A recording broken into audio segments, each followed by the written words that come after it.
Hello everyone, welcome to our sixth video lecture for our Sociology of Health and Well-being class. And for this specific session, we'll talk about the sociology of illness experience. In the previous video, we talked about the sociology of health behaviors, why people do and don't do healthy lifestyle actions or think about health at all, or get into good nutrition, do exercise. This time, we're going to be looking at sickness. What does it mean to be sick, and how does our lives change around sickness? How does society engage with us when we're sick? So these are some of the things that we'll be covering for this particular session. But first, the topic outline will begin with the typical causes of morbidity and mortality in the Philippines. Again, when we say morbidity, this is the cause of disease. And then mortality is the disease that causes the death. So usually every June or July in the mid-year, we would have a count of how many deaths or how many diseases that have happened or that have been registered in the surveillance systems that we have in the Department of Health. And we're going to be looking at them and thinking about them and how proximate they are, in our lives as Filipinos here in the Philippines. And then we'll be reviewing some of the disease and illness concepts. Some of these we have already covered a little bit during the first session, but we'll review them, and we're going to be thinking about them a little bit more deeply, more sociologically. And then we'll talk about the different stages of illness experience and what illness means and how society shapes how we understand sickness, disease, and illness. And so we begin with the idea that when we talk about illness and disease, usually the main industry or the main sector that really talks about them or has some form of authority to talk about them is, of course, your medical and your health institutions, right? And we look to them for guidance on what diseases means. Like, for example, now we are seeing outbreaks of Nipah virus in India, and of course we had the COVID-19 before, and then we have the seasonal flu that we have during the December, January, February, during the cold seasons. And so usually when they are being talked about sa Salamat Doc or in newspapers, it's already looked at from a very biomedical lens, like what happens inside the body, how do you get it, how do you how does it get diagnosed, who gets it more, who is at risk for it, how do we know we have it, what symptoms do we have to look for, how does the family have to take care of it, when should you go to the doctor, what meds should you take, and how do you know you're well.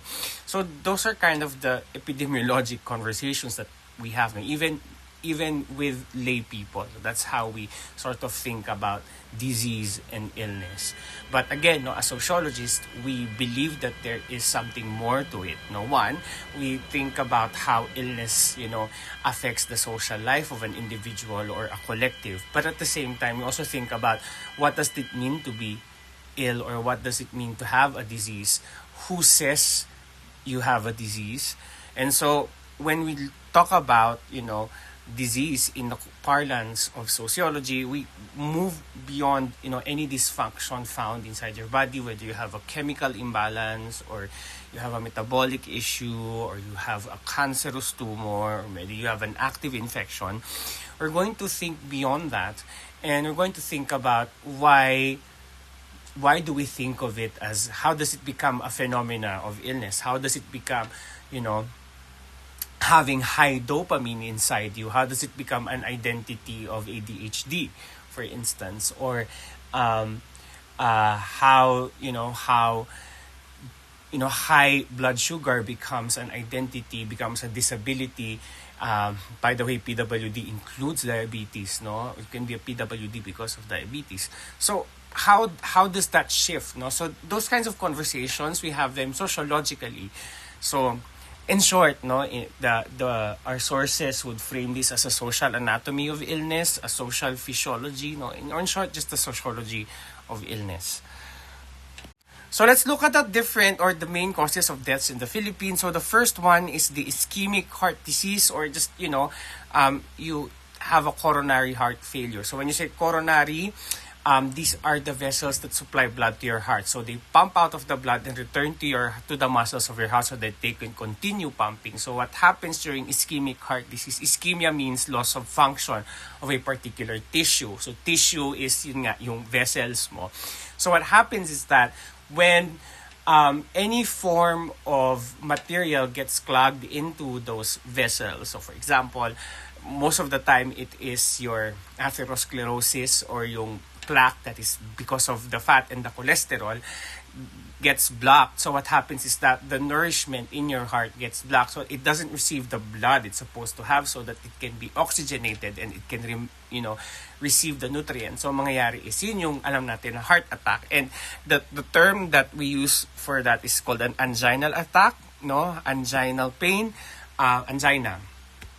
When there's a chest pain. So how do we know you have what is like a telling sign? So of course this is also a learning for you, when the patient when you ask the patient the nature of the pain and the patient says para akong dinadaganan, or it feels like an elephant is stepping over my chest, that is one of the indicators that the person is currently having a heart attack. But that's not the only landmark symptom. So pag sabi nating landmark symptom, this is the symptom na kind of decreases the differential diagnosis. Pagka ito yung nakita mong landmark, you kinda have fewer options of what disease it could be. So for example, fever is a common symptom of any form of infection, so that cannot be a landmark.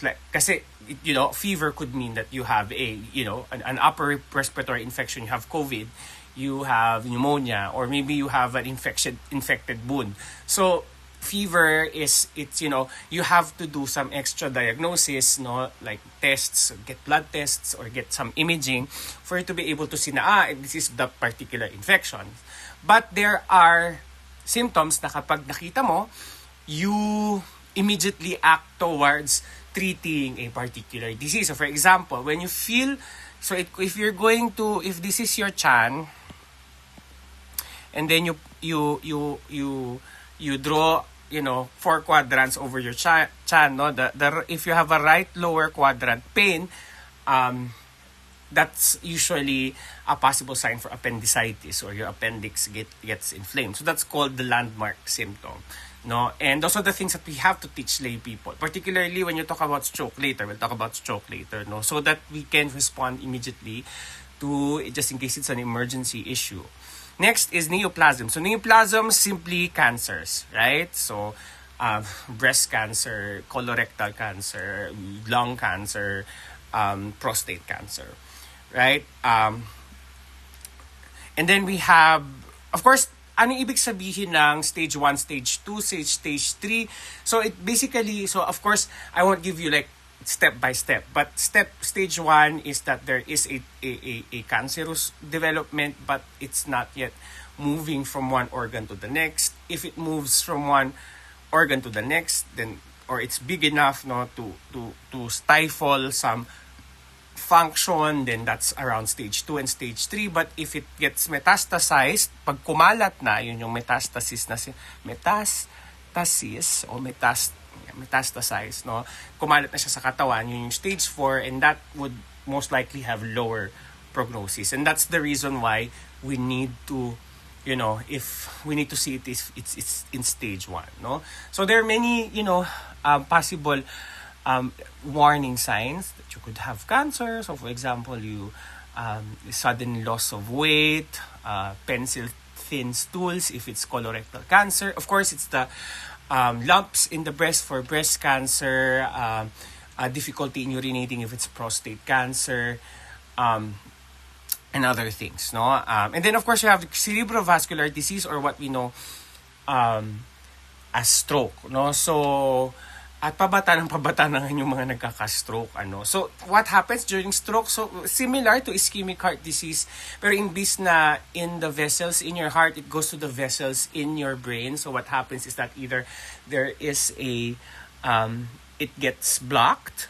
or it the worst is if pumutok siya, no? If the blood vessels burst. So usually pagka ganun na nangyayari, you have to go through a craniotomy. And then if there is the problem with stroke is the longer that your certain brain parts don't get oxygenated or don't get nutrients because of this blockage in the blood vessels, you lose some of those functions, whether that's a motor function. Pag sa motor function, yung paggalaw, and then the other function is on sensory, no? So you might have a problem with senses. So based sa part, so yan yung mga inaaral namin. Anong part ng brain kapag doon pumutok yung ugat, what do you expect like functional loss, no? Kailan siya magiging amnesia, kailan siya magiging paralyzed, no? Saan sa ang part ng brain yon, saan siya mahihirapang magsalita, sa ang part ng brain yon. Ganoon din yon, no? If there's a brain tumor, saan nakadagan yung tumor, and then doon natin makita the signs and symptoms or the functions that are lost, no? So that's cerebral. And then of course pneumonia, and this is very scary, no, because it means that, you know, a large amount of your lungs have already been non-functional because it is already swimming in infectious substances, no, pus, no. So masyado na mataas yung infection sa iyong lungs, so nagkakaroon ka na ng difficulty in taking oxygen, and so the oxygenation in your body decreases, and so yeah. And then of course diabetes mellitus, but you don't die because of diabetes mellitus. Usually you die because of the complications of diabetes mellitus. So diabetes mellitus has two types, diba? You have type 1 and type 2. Type 1 is acquired. It's genetic, no? It's autoimmune. You don't know what is the cause of it. You just don't have much insulin. The insulin is the hormone that, you know, improves glucose management inside your blood. And then DM type 2 is your acquired, no? It's because it is high sugar intakes, low sedentary. So ito yung na-acquire mo over the lifespan. So 1 is usually you see it when they're young. 2, you see it, no, pag older na because of accumulation. But there's now an increase of younger people having DM type 2. So again, no, you die out of complications. So what are those complications? Gangrene, for example, no, yung there's a wound that did not heal, so nagiging infected, nagkakaroon ng septic shock. When you say septic shock, yung infection kumalat na sa dugo. So that's an example of septic shock, no? Or you have nephro issues, no, kidney failure, no, so for lack of a better term. And then so yun yung mga issues natin. So these are the top 5, no, based on September 30, 2025. So ayan siya. Somewhere in 2020, somewhere here may COVID-19. Obviously we know why, no, but it changes every time. Pero you know, lagi pa ring number 1 itong NCDs, no. So now we move to morbidity rates. Ibig sabihin, these are being counted but they don't necessarily die, no? So the top 1 is acute respiratory infection. So pwedeng upper respiratory infection. Ano yung upper respiratory infection? Ito yung sipon. Katulad ng the one that I have now, no? Medyo barado yung ilong. So that's upper respiratory infection. The lower respiratory infection includes bronchitis, you know, and things like that, no? So ito naman yung mas maubo. So that's acute respiratory infection. You have hypertension, high blood, no, anything so 120 over 80, anything above that is hypertension. Animal bites, so that's one of the reasons why we go to the hospital pag nakagat tayo ng aso. So not all LGUs have free tetanus shots and anti-rabies shots, no, when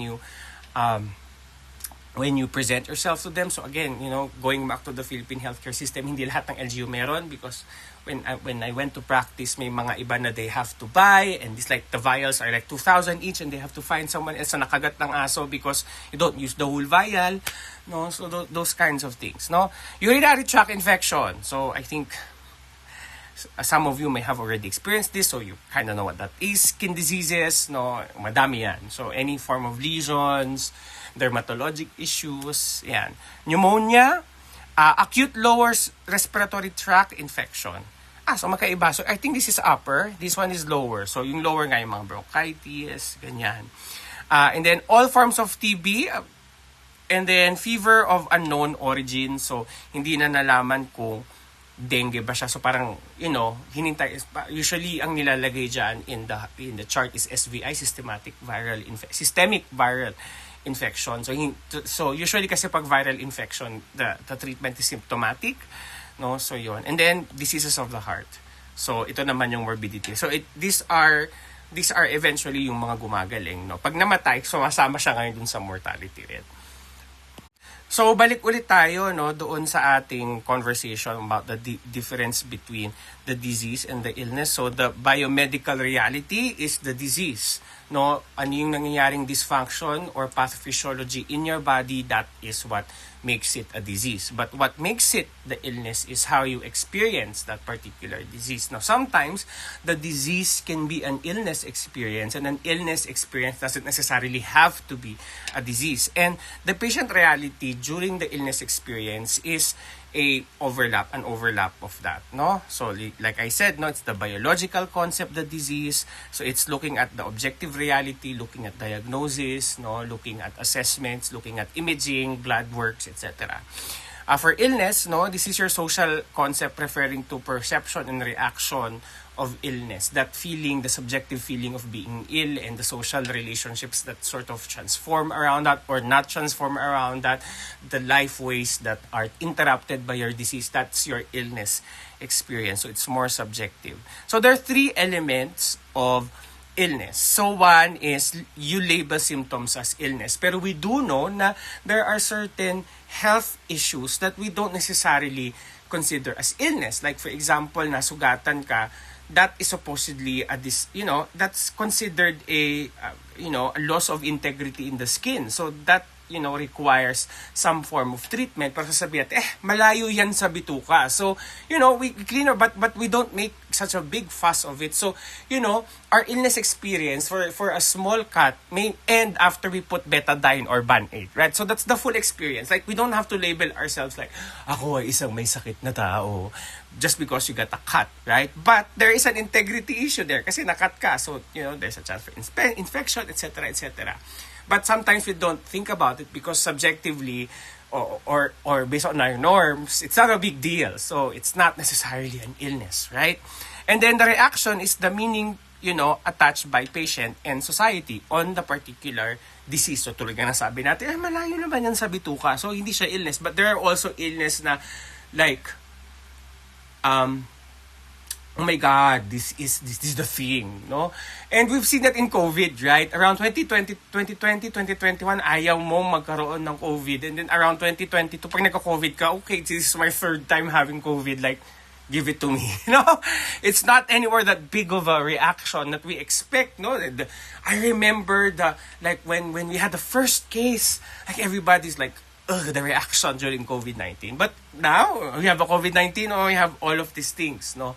So again, the institution around that particular disease also defines the extent to which we feel about that particular disease. Obviously, we got that experience during COVID. And then, of course, the consequences of the disease also is an effect of how ill we are. Like, kasi kung kaya mo pang pumasok, despite having, let's say, a few sniffles, like I do, hindi pa siguro siya like a full illness experience. You might feel ill, no? Pero it's not, again, no, it's an extent, it's a spectrum that you feel. No? There are a lot of contingencies to it. But unlike, for example, when you have cancer and you can't really get up, or you have like a disability, or talagang you have like a very heightened infection, that you have body malaise. When you say body malaise, ang ganda na spelling nito. Nangihina. Arte namin, no? Sabihin lang namin na nangihina, pero term namin talaga ay malaise, no? So, malaise is usually an issue of weakness because of an infection or a metabolic issue. So, that's malaise, no? Kasi there are many forms of weakness. Okay. So, yan. So, just going back to that and talking more about that as compared to how we dealt with this in the first video lecture. So I made this on a Gen AI just to, because we use these terms interchangeably. So just we can use them interchangeably, pero tayo, because we're doing sociology of illness, and kami din, no, in the medical setting, we have to know what this means, like, in a more granular level, no. So again, no, pag sinabi nating disease, it's the biological process, no, the biomedical model of pathophysiology. When you say illness, this is the subjective effects or, you know, the subjectivities that surround around that pathophysiology. Pag sinabi nating ill-being as opposed to well-being, no, it is the general state of poor health or wellness, no, or ill health, no. So that's so usually we use this. I use this when I refer to like illness as in a sociological way. I use the term ill-being because it's more subjective, no? If I want to like focus on the social construction and the personal lived experience of illness, that's the term I use. When we say condition doesn't have to be positive or negative, no? We just want to point out that something is happening in the body, so that's like a condition, no? Next, we have the term dysfunction. So if there is an impairment of a normal function of an organ or an organ system, then that's the dysfunction. No, for example, ating erectile dysfunction, ibig sabihin the erectile tissue of the penis is no longer functional. So it's not anymore it's not anymore being going erect, no? And so this erectile dysfunction, an example, no?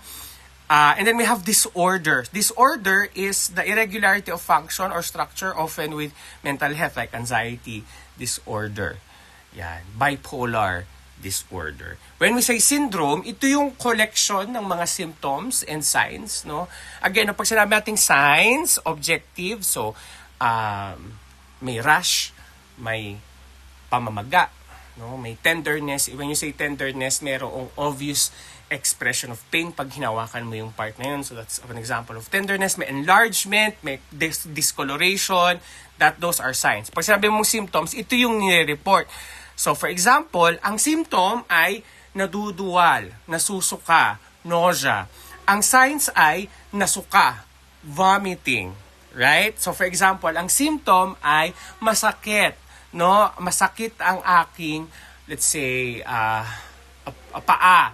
Yung sign is enlargement because of edema, no, nag-collect yung fluid sa paa. So that's a sign. So you can just so syndrome is a collection of related symptoms that usually go together. Sometimes with the lack of clear cause or sometimes connected to a natural disease. So for example, irritable bowel syndrome. No, hindi ka masyadong sure kung bakit so hindi masyadong happy ang IBS, no, kasi it's autoimmune, ibig sabihin you don't know the cause, no. So symptomatic ang treatment natin. And then disability is the loss of function. It can be because of a disease or because you're born with it, no. So that's the disability. So ang issue naman ito is, you know, engaging with normal activities of daily living. Now, in sociology, we argue that illness is a construction, that symptoms can also be a construction, and that our ideas of like a list of symptoms and signs in WebMD is really just a modern social invention. So biology is that destiny and culture dictates the physical experience. So for example, there is a pre-colonial group wherein, you know, when there is a when their wife or when their spouse is pregnant, the males also experience, you know, the pregnancy symptoms like nasusuka, they experience quickening. When we say quickening, ito yung sumisipa yung bata sa loob ng tiyan. So expectant fathers also experience labor, no? So that's how strong culture is. It really, you know, produces that experience on men, no? And that's not the only example. There are other examples as well wherein there are a lot of symptoms that are culturally constructed, right? And then we also have experiences or examples. Like for example, there was a study in one of the books that we were reading, no, that points that organ donation is seen differently by countries. Like for example, you know, in the States, organ donation is usually seen as a positive right? You're seen as a hero when you have your organ donor card. But in Japan, yung organ donor attitudes is not that high because they have culture, they attach cultural meanings and some sanctity over the body. I think in the Philippines medyo ganun din. Pero I think the issue with the Philippines in terms of organ donation is lack of knowledge of people na you can donate organs. No, we need a better promotion for organ donation. No? Pero medyo mahaba-haba yung list na for kidney donation, for heart donations, etc. Heart donors, etc. But also, one of the reasons why we have this plethora of what we call signs and symptoms and illness and the disease is because of the discourse of medicalization. So what basically, those processes that used to be normal in life had been considered like a disease or an illness. No, so how the process by which non-medical problems become and defined and treated as medical issues, no? And what are the different drivers of this? One would be biotechnology. So syempre, if your biotechnology increases, you have more genetic, genomic, So now you have technologies that can sort of predict whether you have that gene that causes you to have a specific breast cancer. And so that raised some ethical questions. So for example, si Angelina Jolie, she had a mastectomy because she had that gene.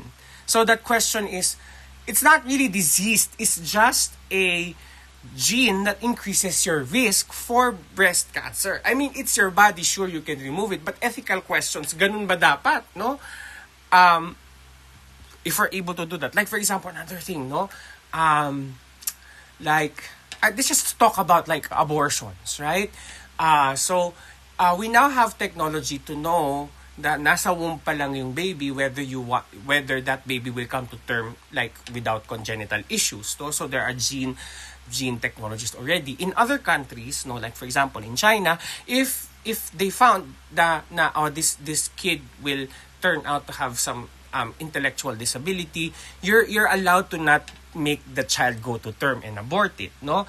And so that's, and now that becomes a medical reality, no? Medicine now comes in and decides whether this baby is to be born or not to be born. And then just talk about pregnancy, which is something that happens like way back, even before medicine.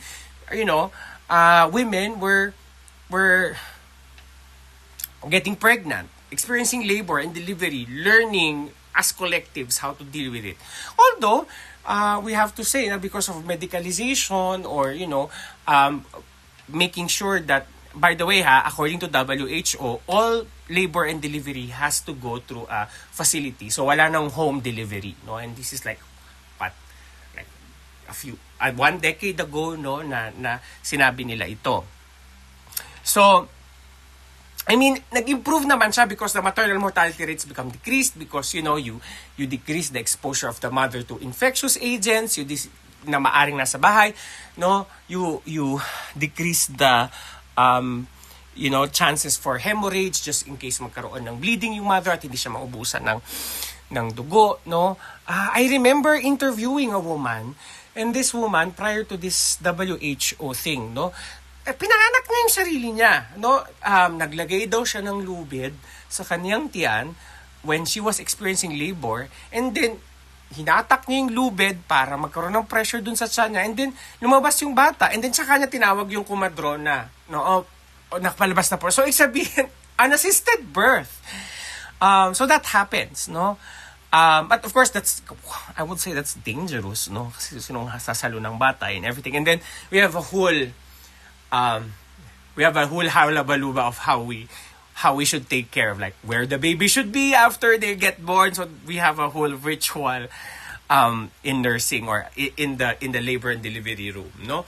So yeah, of course consumers, no? Kasi when there is an sometimes pupunta ka kasi like I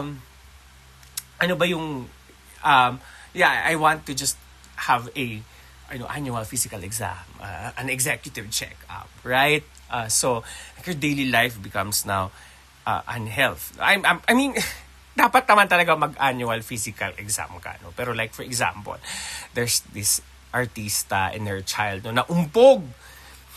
Naumpog yung bata, no?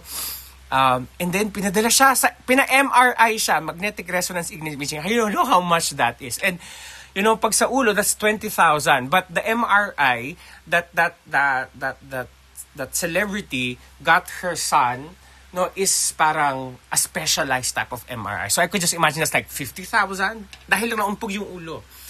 And so again, no, consumers, particularly in the private sector, those who are rich can say na, ganon.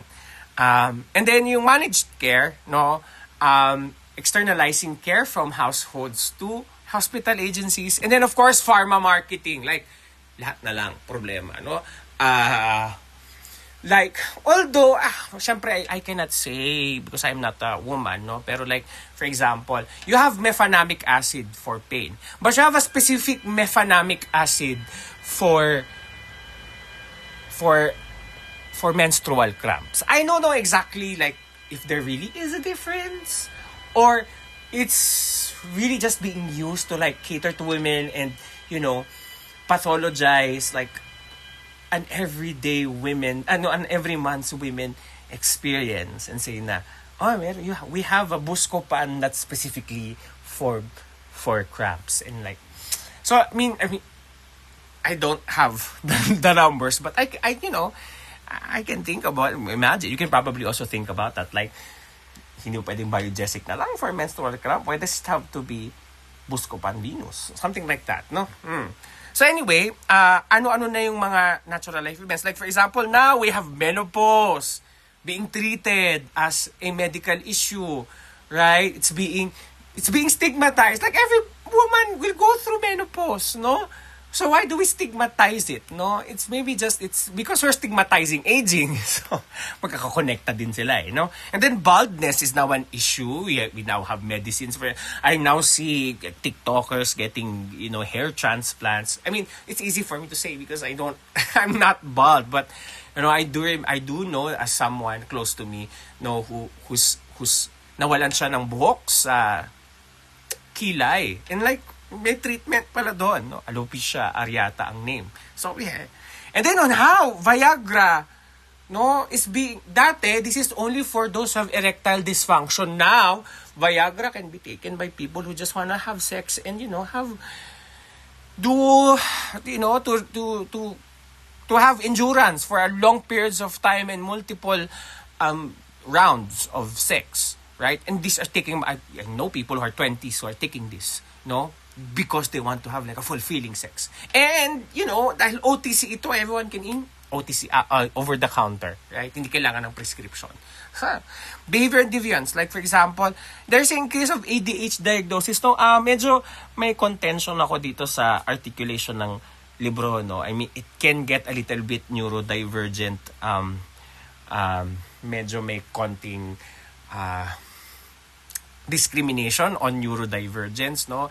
I do believe that ADHD is an actual condition that has been underdiagnosed before, but now that there is an increasing awareness for it, we have and it's important for us to name ADHD and access, to make sure that children or adults who need treatment for neurodivergence get treatment, get the therapy that they need for them to be able to engage in social life more comfortably, because it's also for our, it's also for the general public's benefit, no?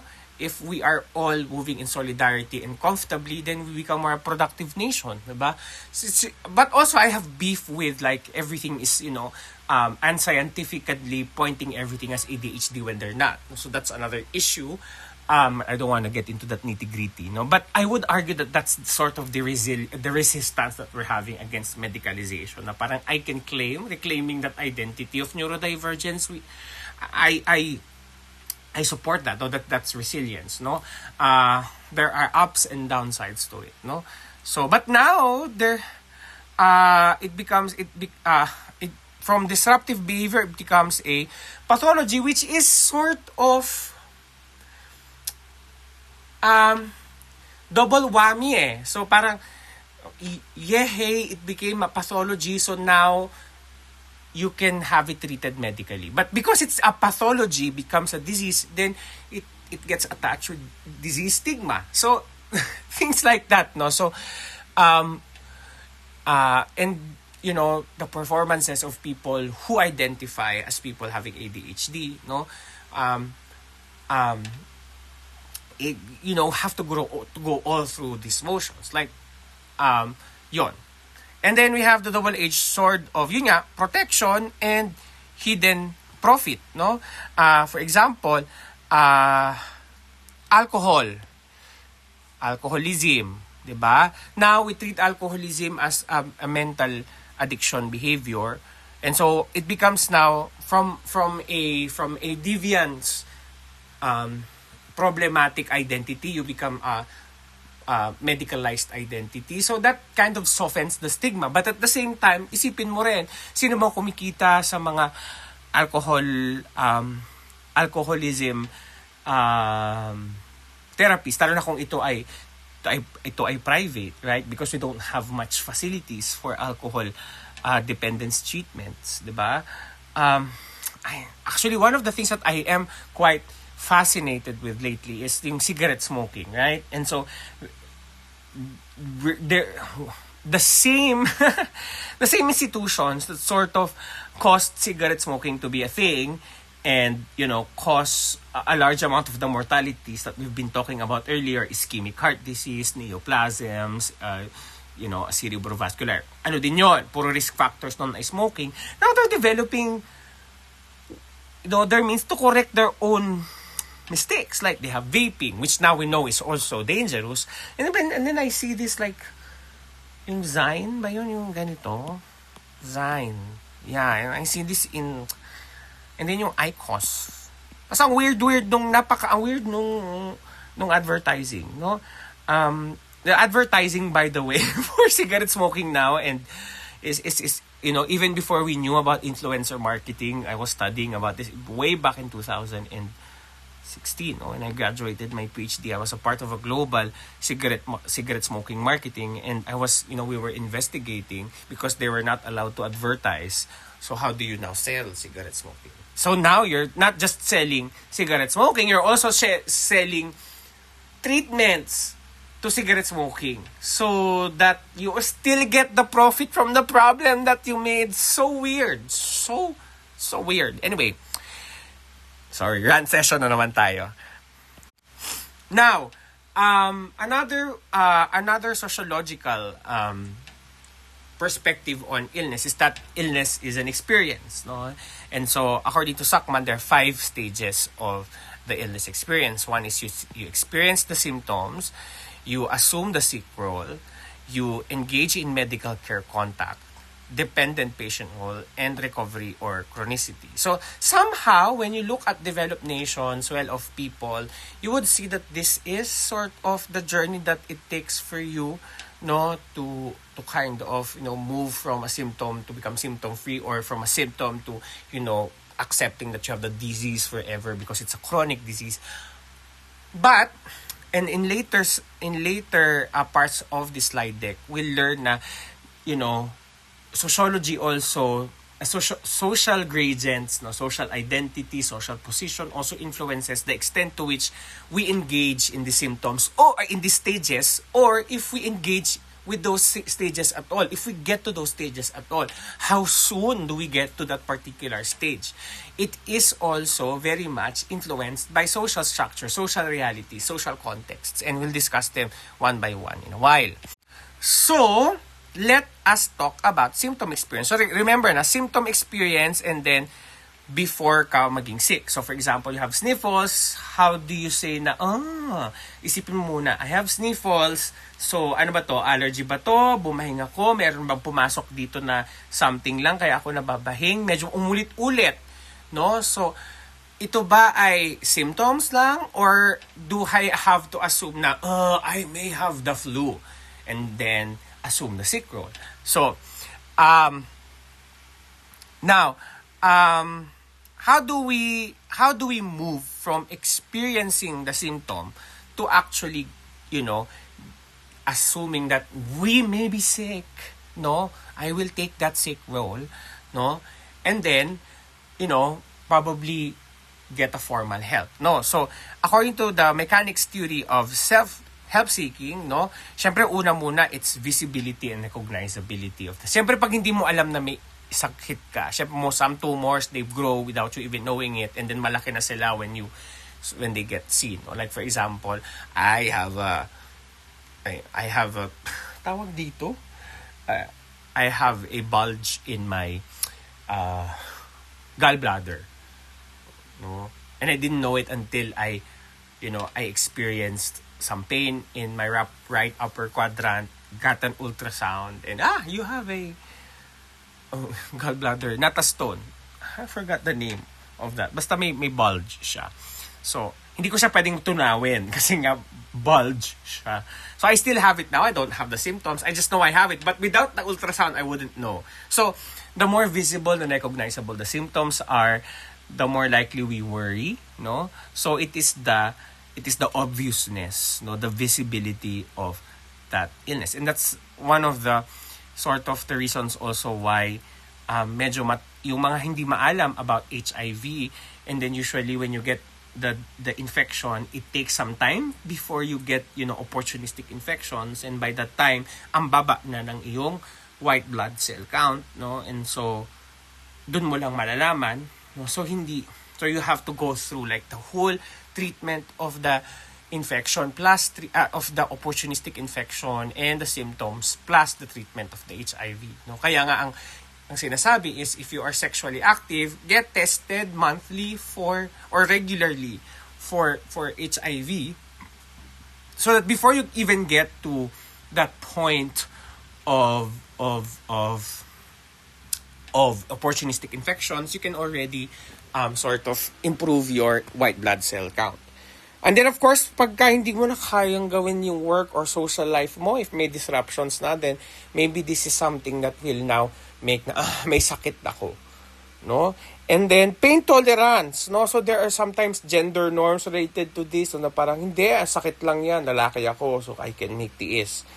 Diba? And then, women are more likely to become more expressive about the pains that they're experiencing. They're more likely to seek medical help or health support, no? Or some are people more stoic. Some cultures are more stoic, no? I remember one of the case studies that in my early doctorate degrees, na parang isa sa mga binabasa namin is so there are certain cultures are more expressive when they talk of pain, they talk about it so imaginatively, pero mababa lang naman talaga yung pain. And then there are those, like for example, the Amish, no, na they know how to endure pain, so hindi nila sinasabi, no? So, and then, of course, may kinalaman din yung COVID-19, and of course, yung yung misinformation, no? That's one of the issues that we have now. Meron kang symptoms, magtatanong ko kay ChatGPT, or you go to WebMD, and then you consult, and then you feel you have a disease. Ang tawag po doon, if you are, always checking, meron kang chondria. Cyberchondria. Oh my gosh, meron akong sipon, masakit ang ulo ko. Search mo sa internet. Hindi ka na makatulog. Tapos, puta ka na sa rabbit hole ng mga cancers. That's called cyberchondria, no? Or, we self-diagnose ourselves, no? I think that's quite harmful because, hindi kasi lang, because we have to know that there's differential diagnosis, right? Because you have to test. You have to make sure that we cover all our bases first before we plaster na ito ang disease mo, so that you get the right treatment and you recover as quickly as you can. But because of the rising, saturation of misinformation, that becomes more of a chore for health workers. And then of course, we go to, may sakit ako, or, people say, may sakit ka, magpahinga ka. So that's the sick role. And then, of course, this is by our favorite functionalist, si Talcott Parsons, no? And ang argument niya is, ano ba ang function ng illness, no, in society? And according to Talcott Parsons, it's called sanction deviance. Ibig sabihin, yeah, you're not able to participate in normal life, but, that's okay. You are exempted from that. So, ano yung mga rights mo as a person who is sick? So, you are excused from normal social roles and you are not held responsible for your illness, no? And when you assume the sick role of a mental health, we argue na I'm not responsible for the things that I did when I was, not mentally well. But of course, we're trying to reframe that into a more resilient, agentic way, no? But basically, if well-founded and well-grounded, you can not have many responsibilities when you're sick. No? This is something that we all agree on. Na pag may sakit ang isang tao, we give that person some slack, right? And then, some duties, syempre, dapat magpapagaling ka, no? Or else, you will be said na ikaw ay nagmamalingering. Pag sinabing malingering, parang ayaw mo nang umalis sa pagkakaroon ng sakit. No? So, you have to want to get well. You have to try your best to get well. You have to seek medical contact. That's your duty as a patient, no, at least in Parsons terms. And then you must seek competent help, as I mentioned, no. So, however, may critique itong model ng sick role, no. One is that the acute and the chronic, like for example, sure, for acute, you will get well, you would want to get well. Pero for example, if you are having chronic illnesses or you have disability, there's no getting well. But you can go back to your daily activities and, restructure your life around your chronic illness. And then, of course, this is also very paternalistic. Like, bakit kailangan ba na pupunta ka sa doktor to get well as one of your duties? Hindi ba pwedeng sa bahay na lang? Can you not get well on your own? Can you not also trust your body to heal on its own? But maybe you just need to chillax, to just allow your body to heal, just for you to rest. Pwede naman yon, no? Actually, when you feel fever and it's not like super duper duper high fever, you can allow yourself to feel that fever so that mas mabilis yung pagpatay sa infection sa loob mo. As long as it's not super duper high. As in like yung pag mga 38 na, you drink naman na a biogesic or something, no? Pero it's like 37, 37.5. If it's not, if you feel comfortable to hold it in you, pwede mo naman siyang pwede mo siyang hayaan, no? And then class bias, syempre, paano mo magagawa yung duties mo if wala kang pera, duty to go to a doctor, no? And then there's no universal healthcare, or baka mas demanding yung work mo. And so hindi, if you rest from your responsibilities, mabawasan ka ng pambayad, diba? So that's another issue. Okay. Next is the decision to seek care. So again, pwede kasing sick role pero hindi ka na lang papasok, magpahinga ka sa bahay.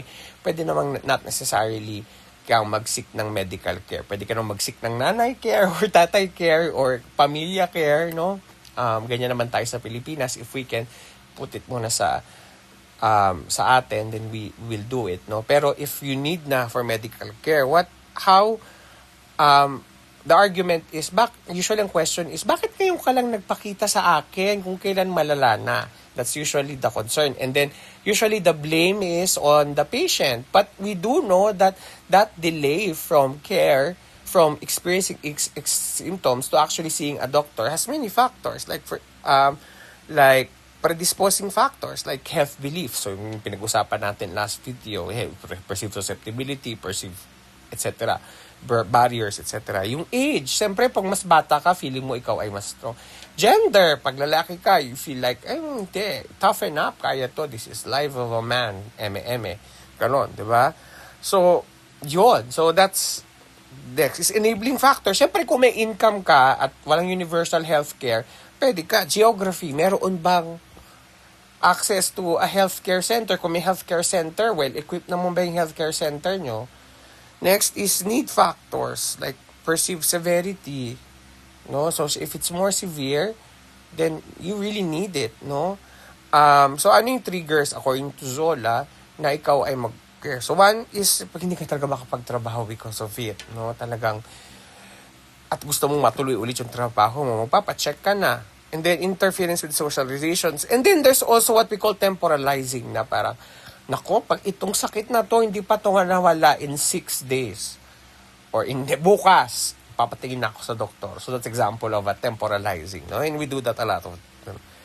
And so, we also have a social organization strategy wherein before we even, seek for medical care, we go to our peers, our friends, no? And, oy, narinig ko nagkaroon ka ng gallbladder disease. How do you experience this? How, do I have to go to the doctor or can I do it on my own? Something like that. Or, for example, yung common na fever and flu, kaya na natin sa family, so we can just organize around the illness, take some of the duties of that person for that person, no? Yan. And then also, there's inequality of, becoming a patient in the first class. And social class is the strongest predictor of access, no? So, poor families forgo care due to cost. Hindi naman that this is not new information, no? So, medically indigent, though they earn too much for Medicaid, but too little for private care. So, ito yung mga low middle class, no? Na parang hindi na sila pasok sa 4Ps o hindi na sila pasok sa indigents. Pero hindi din naman sila maraming pera, no? So ito yung sinasabi nga nila na, middle class individuals, no, are just one sickness or disease away from being in poverty, no? And then of course, there is intersectionality, like, poor adults are more likely to go to a, di ba pagka mayaman ka, meron kang, ability na magpa-clean ng teeth mo yearly. For poor people, hindi, or hindi nila nakuha yung particular practice na yun. So, they go there, malala na yung tooth decay, so nagpaparoot ka na sila na mas mahal, no? And so, this is also intersectional, like, if they are racial minorities, kasama din yun. And so, ethnic minorities in our case, no? I would argue, baka ganun din yung experience, although we don't have empirical data yet. Yun. Next, stage 4 is the dependent patient role. So, ibig sabihin, we now become dependent. So, we sort of put our lives to the medical team. And then, of course, there is now that increasing spectrum na. Of course, ang pinaka-dominant pa rin is dependent talaga tayo sa sinasabi ng doktor or the medical system of what we do. We have to follow and that we cannot say no. No, but now, there is an increasing movement that, healthcare or medical care should be negotiated with the doctor. The doctor talks to you about your medical options and empowers you to make good decisions. No, so ito talaga yung maganda. Ang problema lang, there are many structural barriers to this. Like for example, if you're a doctor and you're seeing so many patients, you won't have a lot of time to really just sit down with the patient and make the patient do, to make really informed decisions and really to do full health promotion and health teaching. But of course, some people just do self-care, individual actions, to be able to treat themselves, like they do over-the-counter medications, they just do diet, or because it can be driven by cost, or they just don't trust the medical institution itself. And then there are also self-help groups, that can help here. Like, for example, the AAA, Alcoholics Anonymous, you have the experiential knowledge, and for them, kasi experiential knowledge is better than scientific knowledge. But I do believe na dapat equals ito, no? And then, of course, other types of therapies like traditional medicine, you have your animal-assisted therapies, no? Ayan. Although hindi siya masyadong sikat sa Pilipinas. Meron na mga institution that does like pet-assisted therapy in the Philippines, pero that's not covered by your insurance. And then finally, do you recover? Then that's nice. But it's really because if it's an acute illness, pero like for example, if it's diabetes, then that becomes a chronic illness. Then that becomes your new normal. Ika nga. The sick role becomes permanent. Your diabetes, now you have to control your sugar for life. In my case, I have that gallbladder node with me. No, for example, in my case, I have also I have a lot of chronic illnesses. So for example, I have slip disc. I have a bulging disc in my neck and in my lower back. So I'm carrying it now every day. So I live around that now. So of course there's that. Anyway, I'll talk more about it in the next slide. No, but yeah. So now we move around that. No. So syempre ang gusto natin healthy chronicity, meaning we're able to not go down to the path of disability and dysfunction or inability to engage with everyday life. No? So we can be chronic, we can have that disability, but at the same time, we're still able to, engage in life. No? And so, how does recovery feel for people? So according to Bury, it starts with an interruption, so a temporary pause in life, a temporary pause at your everyday doings, and then an intrusion of, a demand for your time, more social support, a demand for money, and then eventually, you become immersed to the disease. No, so tawag yung biographical disruption. The disease now becomes a part of your identity. No, and when we talk about like people in wheelchair, the wheelchair now becomes an external part of them. So it's may ganon. So now it becomes a part of you. But of course, our goal as social scientists, we have to inform public health practitioners, urban planners na, we have a lot of people whose biographical lives have been shaped and transformed by chronic illness. And so we have to make sure that society, or urban planning, should accommodate these particular changes so that they can also enjoy the life as other people does. Because that's their right as individuals. Mobility is a right of individuals enshrined in the human rights. But again, we have a lot of problem with mobility in the Philippines, so there. And then so when you have a chronic illness, like for example in my case, there is that sense of trying to reconstruct the self. So I'll just give myself na lang an example here. So first, when I realized that I had a condition, the slip disc, so I had bulging disc in my vertebrae, in my neck, and in my lower back, so syempre madami, my gosh, I fell down to a lot of depression. Sorry, trigger warning, so I fell to a little bit of depression because I was doing some weight training during that time. I was in my 20s. I was just 25 back then, and I was a little bit, parang I was 1/4 paralyzed because of that. And I was also doing my dissertation. So it was really very narratively challenging for me. So there's always a question of bakit ako, why me, I had so many dreams in my life. I wanted to be fit, I was quite kind of vain, during that time. So I wanted to, I worked hard for, the gym bod that I wanted, but now I'm going to lose it all. So yeah, it took that time, and so that is now the identity pendulum that I still have that I still go through, sometimes. For example, that I'm currently disabled. So for example, when I travel, so I have to plan. Hindi dapat masyadong mabigat yung mga dadalhin ko, and it's weird because I'm a 6-footer.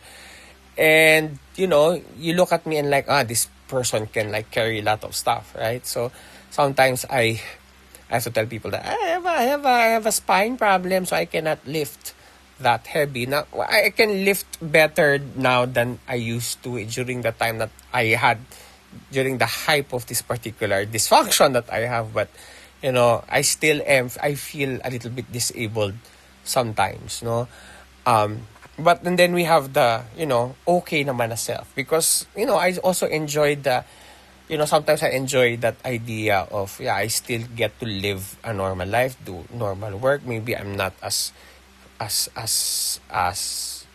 aesthetically fit, as I used to be. Pero okay na yon, I'm still doing the work that I do. I have time to do the writings that I do, now I have an extra appreciation. I don't have to stay in the gym for like 2-3 hours, but now I can use the time to write papers. It's something like that, so parang I am trying to change the narrative of my life, but there's still that, but and then magsiswing back ako into a disabled self. Hindi ako makakasakay dito sa, for example, I wanted to ride when you go to the rides, right? I have to look at the rides first. For example, it's I'm not a roller coaster guy though, but like if I see that the roller coaster is like really crazy and I'm going to see that my neck is sort of going to whiplash, no, in that ride, I will not ride that.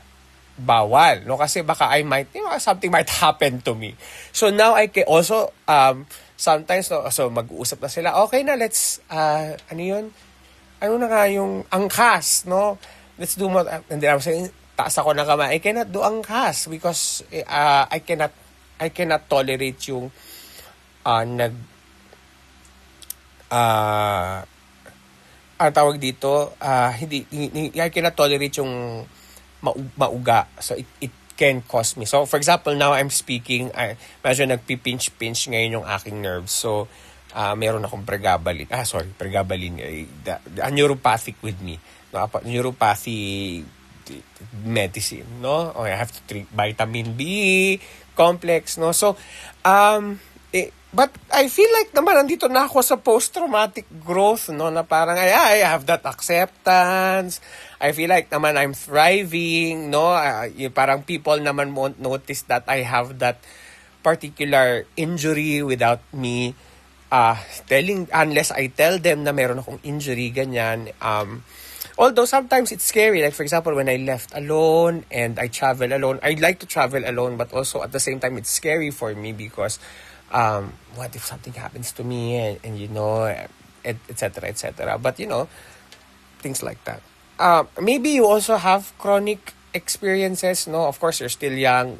Hindi ako sure kung meron na kayong mga chronic illness, no? But maybe some of you have. Maybe you can also like think about this, or someone your loved ones or someone significant to you may have undergone this. You can better understand them, no? But this is beautiful, no? Micro-sociologically speaking, no? And this is both psychological and at the same time sociological. Like, you know, for example, the issue of vanity, for example, and that macho image is like, that's very sociological, and that internalizing that and, you know, feeling down because you're not able to live up to that ideal aesthetic fitness, sad, no? But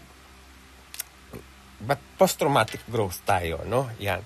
And I think that's something na, you know, that's something that you know, mental health illness also has to look into, na parang hindi lang tayo like, you know, just penduluming into a feeling of mental illness and mental wellness, mental illness and mental wellness. Like, we also have to dream of a time wherein we can grow beyond that, no? But of course, it's the different time, it's a different story for different people, no?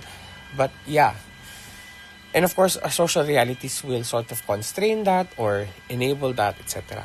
Ayan, nag-MMK na ako, I'm sorry. Okay, so let's move to the next slide. This one is the family stress model by Hill. Very quickly, I will just explain. So, for example, when there's a sickness in the family, that is your stressful event. How does the family react to it?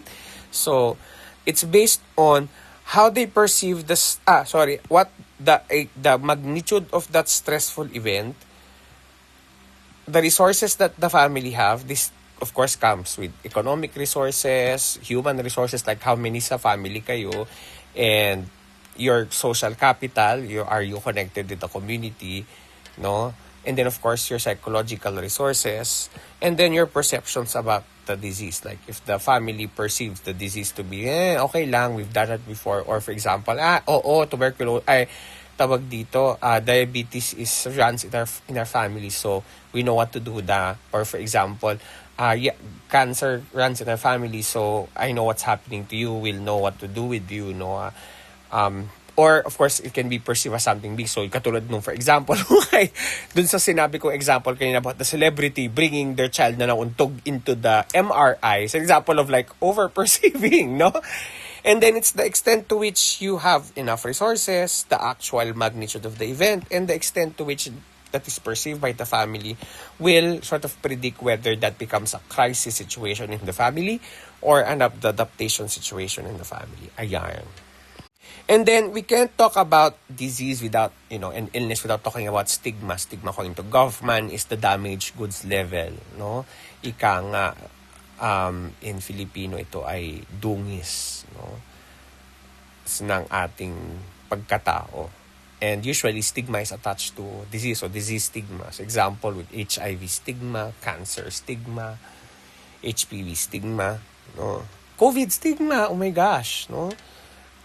So, what happens when you have stigma? So, Goffman argues na stigma is, a trait that you have that decreases your status. No? So, and disease is one of them. But the extent to which you're able to carry that disease more invisibly decreases the stigmatic reaction. So, yung tinatawag na stigma management. So, for example, pipigilan mo umubo para hindi ka ma-stigmatize ng mga tao.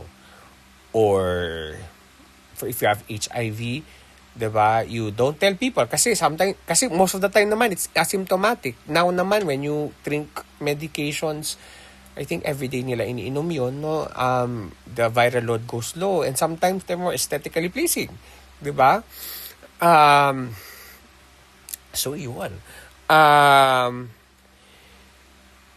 And so that's what we call it. Sa kanya nanggaling yung idea ng passing, no? So, for example, if you're normal passing, then you don't get the status loss that people who have more visible signs would have. Siyempre, wala kang magawa. Kunyari, ito ay skin cancer. Wala kang choice. May kita ng tao yan sa'yo.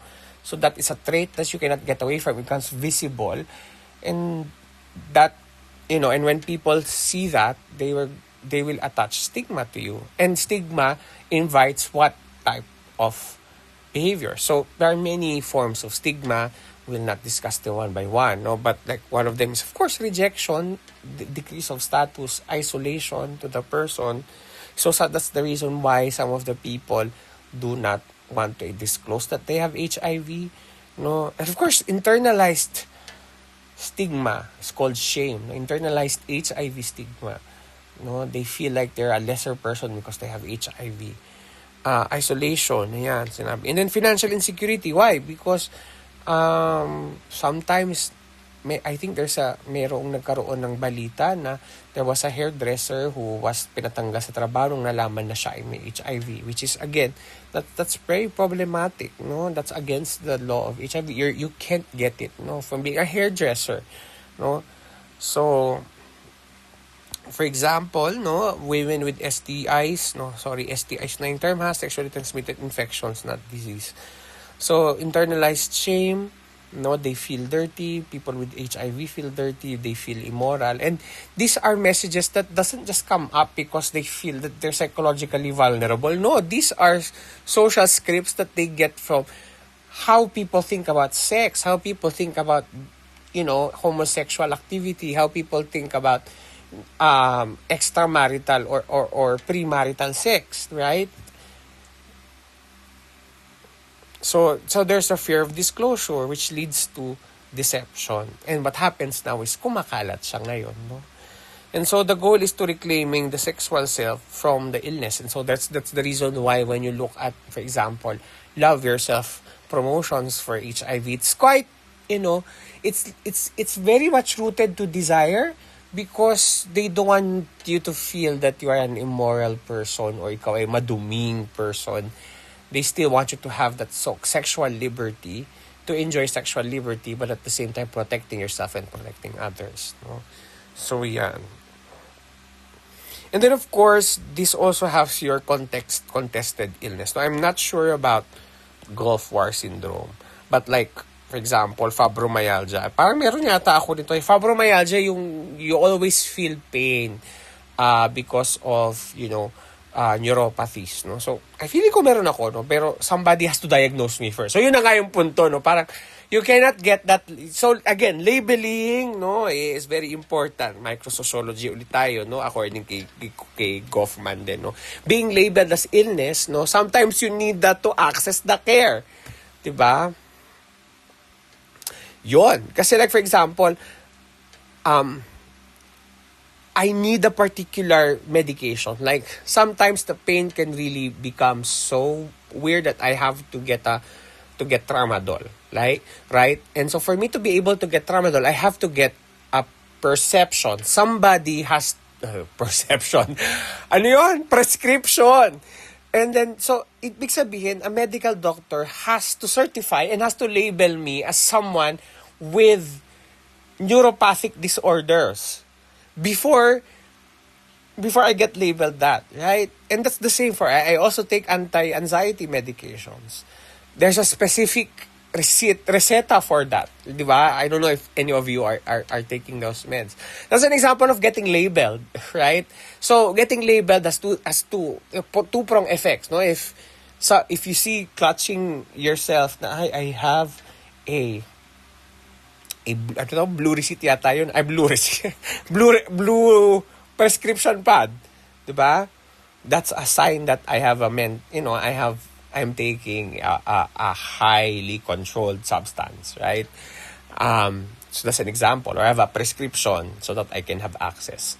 So that's like, so that can invite stigma, but also that can be empowering. Kasi nga, if you need the meds, you need to have that label.